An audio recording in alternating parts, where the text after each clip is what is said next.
En direct du lycée de Shadyside. Il ne reste plus que 2 jours avant le bal de promo. Et absolument tout peut arriver.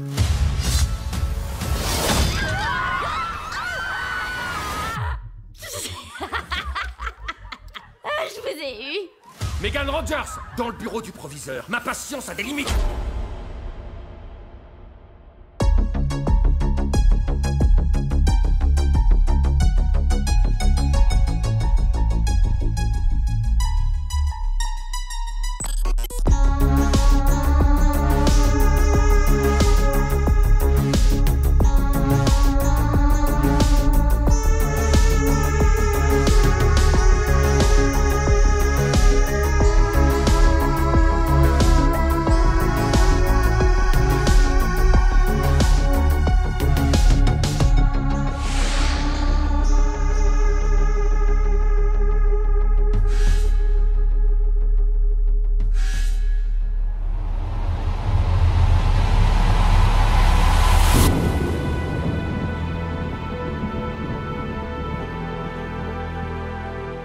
Soyez les bienvenus, on se retrouve aujourd'hui pour une vidéo consacrée à Fear Street Prom Queen, film américain de 2025 réalisé par Matt Palmer, disponible sur la plateforme de streaming Netflix depuis le 23 mai.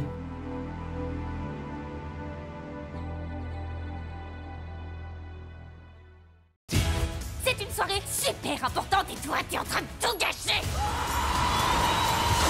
Remettez la musique, bon sang. Je vais tuer la pétasse qui a fait ça.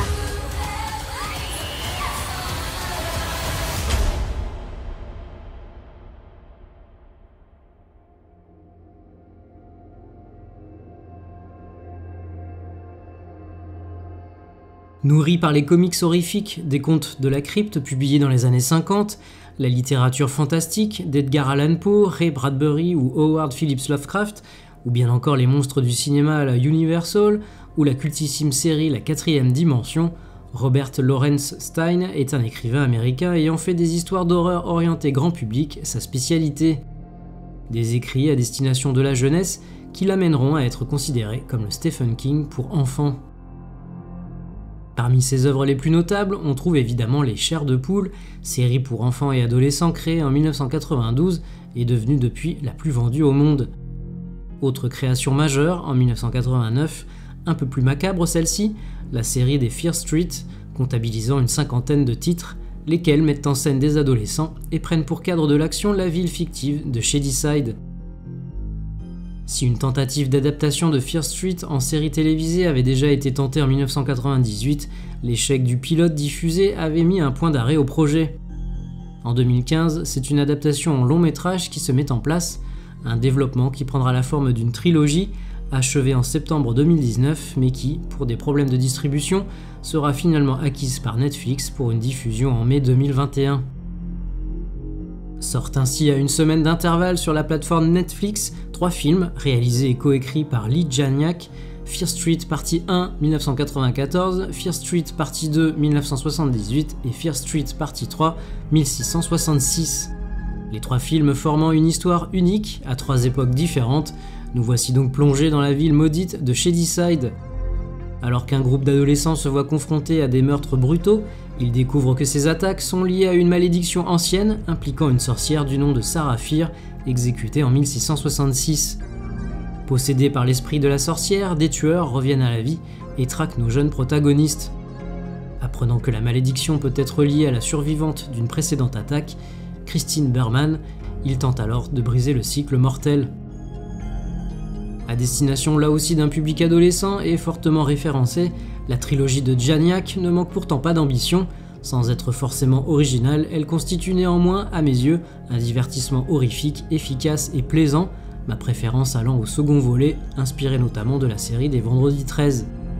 Plus maîtrisé et n'ayant besoin ni d'introduire l'histoire ni de la conclure, le film, se déroulant en 1978 dans le camp de vacances de Nightwing, met justement en scène le personnage de Christine Berman, adolescente rebelle en proie à une vague de violence lorsque l'un des campeurs se met à massacrer les autres.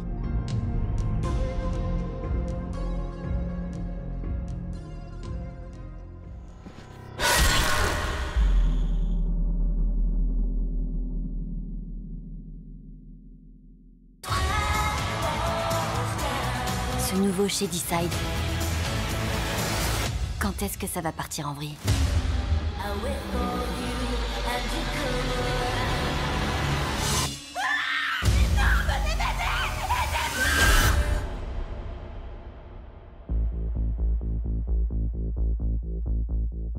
Inspiré de The Prom Queen, 15e roman de la série des Fear Street, publié en 1992, ce nouvel opus nous est présenté comme un stand-alone, un épisode à part, ne nécessitant pas forcément d'avoir vu la trilogie de 2021.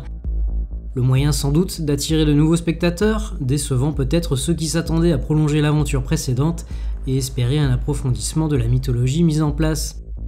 Affichant une ambition plus modeste, un seul volet contre 3 précédemment, avec une action recentrée sur une époque et une nuit, le projet nous entraîne cependant en territoire connu, trop peut-être, offrant un retour à Shadyside, toujours pour rendre un hommage appuyé au slasher et à l'esthétique des années 80.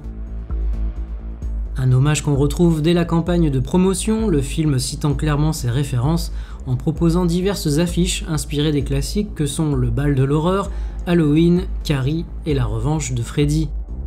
Après Lee Janiak, qui reste productrice déléguée sur le film, c'est au tour du Britannique Matt Palmer de prendre le relais, réalisant et co-scénarisant ce nouvel opus. On lui doit notamment le thriller et drame psychologique Calibre en 2018, un premier long métrage dans lequel 2 amis de longue date voient leurs nerfs et leurs valeurs rudement mises à l'épreuve quand un terrible événement vient perturber leur partie de chasse en Écosse.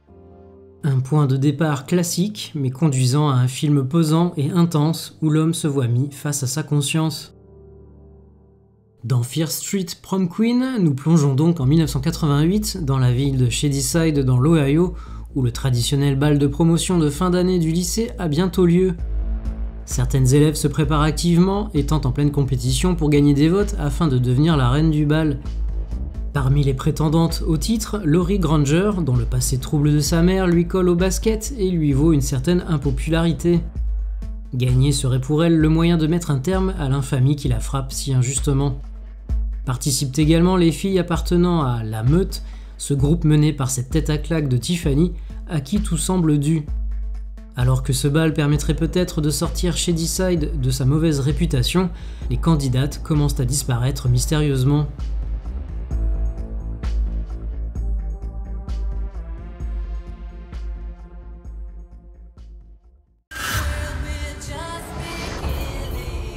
Je viens de voir un truc dans le couloir. Tu ne seras jamais élue reine du bal de promo.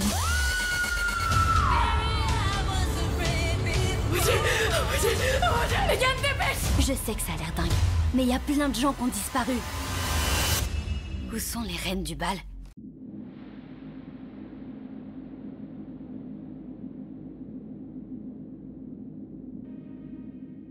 On s'y attendait forcément un peu vu la nature du projet et le point de départ de l'histoire, et la bande-annonce nous y préparait déjà.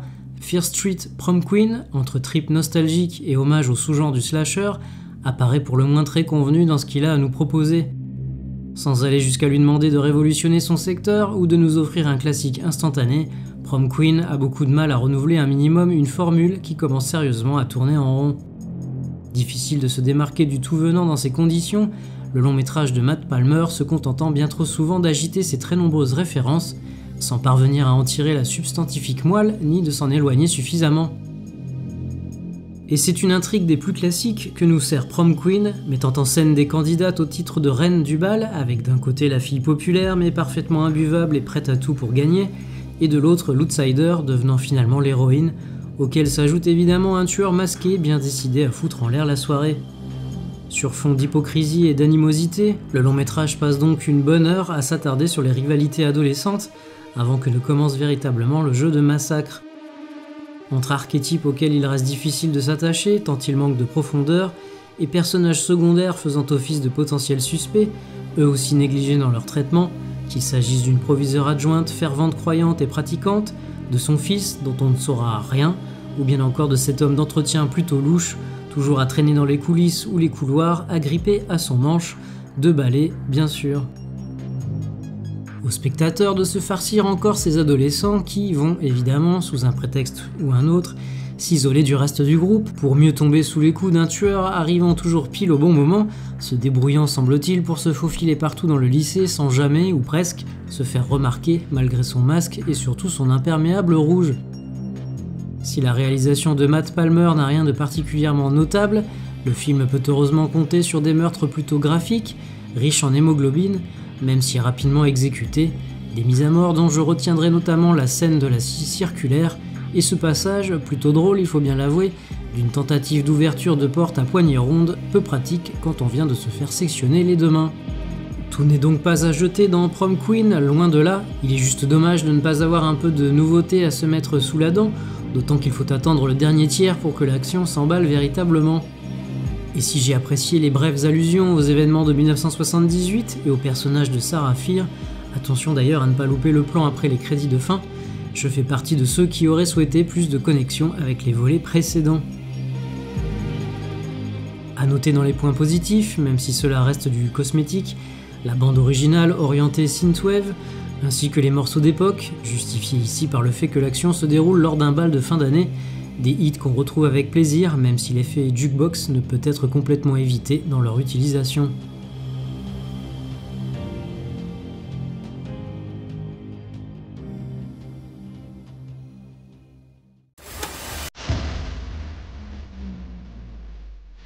Mademoiselle Granger, j'espère que vous allez briller.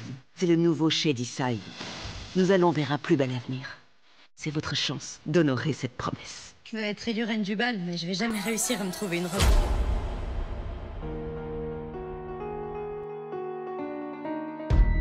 Si vous aussi vous préparez votre bal de fin d'année, alors n'hésitez pas à liker, commenter, partager et vous abonner à la chaîne si ce n'est pas déjà fait. On se retrouve prochainement pour une nouvelle vidéo. Salut!